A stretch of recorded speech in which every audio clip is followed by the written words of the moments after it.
আসসালামু আলাইকুম বন্ধুরা, আপনারা সবাই কেমন আছেন? আমি ভালো আছি। আজকে চলে আসলাম আরেকটি ব্লগ নিয়ে। আজকে রান্না করব খিরই দিয়ে, ইলিশ মাছ দিয়ে খিরই রান্না করব। এই দেখেন, এই যে খিরই, এগুলো একটু বড় সাইজের, কিন্তু তত বেশি বাতি হয় নাই। এই যে আমি কুইটা নিছি, মাঝখানে আতিটা আপনারা ফালাই দিবেন, বিচিগুলো ফালাই দিবেন, নরম যতটুকু থাকবে একটু ফালাই দিবেন। আমি ফালাই দিছি। আপনি এভাবে কুইটা নেবেন, কুইটা ভালো করে পরিষ্কার করে ধুয়ে নেবেন। যে এখন আমি মাছ হলুদ লবণ মাখাইয়া মাছ বাছতেছি। আমি মাছ দিয়ে দিলাম, মাছগুলো আমার ভাজা হয়ে গেছে। এখন আমি সেই তেলে পেঁয়াজ কুচি আর মরিচ কাইটে দিয়ে দিলাম, একটু আদা রসুন বাটা দিয়ে দিলাম। ইলিশ মাছ তো তাই আদা রসুন বাটা না দিলেও চলবে, আপনারা নাও দিতে পারেন।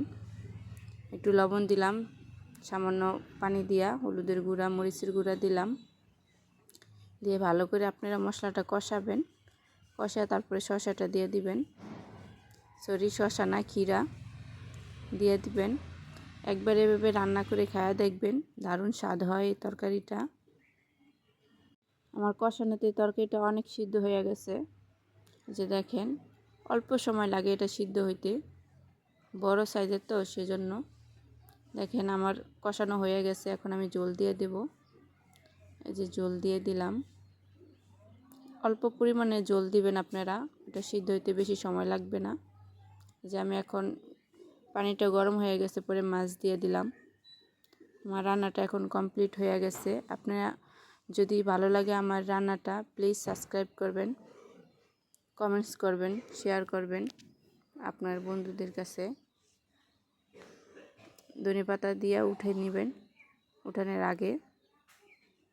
তরকারিটা সত্যি অনেক ভালো লাগছে আমার দ্বারে, আপনারা একবার ট্রাই করেন। আর কে কে শসা খিরাই দিয়ে রান্না করে খান তরকারি, আমাকে কমেন্টস করে বলবেন কার কাছে ভালো লাগে। আমার কাছে ভালোই লাগে। আজকে এই পর্যন্তই। আপনারা সবাই ভালো থাকবেন, সুস্থ থাকবেন, আমাদের জন্য দোয়া করবেন। পরবর্তীতে আবার চলে আসবো নতুন আরেকটি ব্লগ নিয়ে। ততক্ষণ আপনারা সবাই ভালো থাকেন। আল্লাহ হাফেজ।